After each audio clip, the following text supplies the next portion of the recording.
us what the concept of this movie is, and what is the take on it that makes it so much fun? Happy Death Day is about a girl who has to solve her own murder after being trapped in a time loop. But there's a lot of humor behind that. It's not just straight up scare.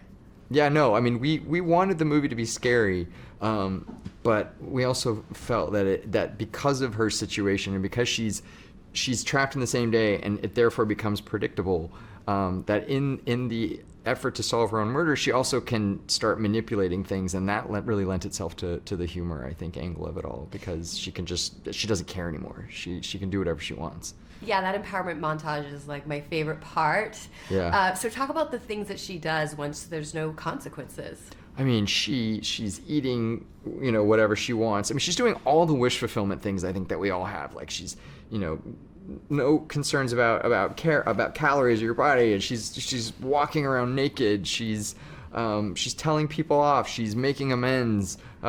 She kind of gets to sort of run the gamut and really gets to do everything that we all, I think, fantasize about doing.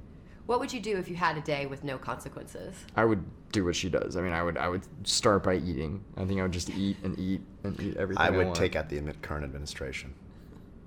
That's a great answer.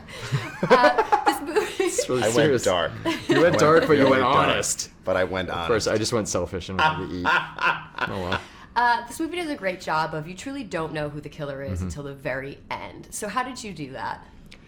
I think it's always about, you've got to play with the red herrings, but you've got to kind of make them feel at least credible, which was easy to do in our case because Tree is such a despicable character at the beginning of the movie, and so you believe that she has all of these enemies, and so there was that, and then also just constantly subverting expectation, sort of like laying something up and then sort of shifting the story suddenly so that people go, wait, that's the killer, oh no, and then you see something else happen and then you realize, no, it can't be that person, and so that was the fun of this movie.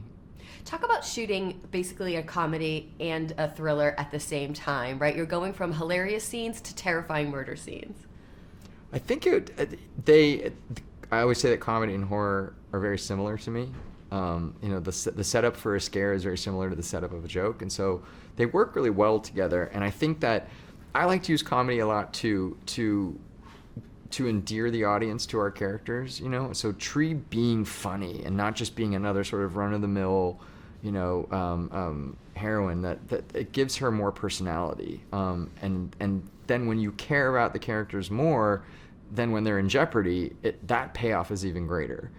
There's too many horror movies that just don't pay any attention to that stuff, and it really bugs me because I want to really care about the people I'm watching, because if I do, then I'm scared for them, and so that's critical for me. Hey, so stay with me as I have a bonus behind-the-scenes movie fact for you from The Lord of the Rings. During the filming of the movie, Christopher Lee, the actor who played Saruman the White, corrected Peter Jackson on the sound a man makes when he's stabbed in the back.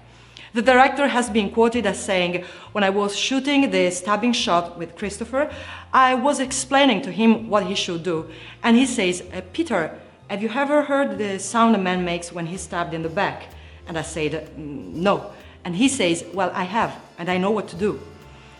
Christopher Lee had been involved in some secret operations for the British during World War II, which is presumably where he knew that from. Okay, now, before I go, remember, we publish new videos every day, so be sure to subscribe for more great content. See ya!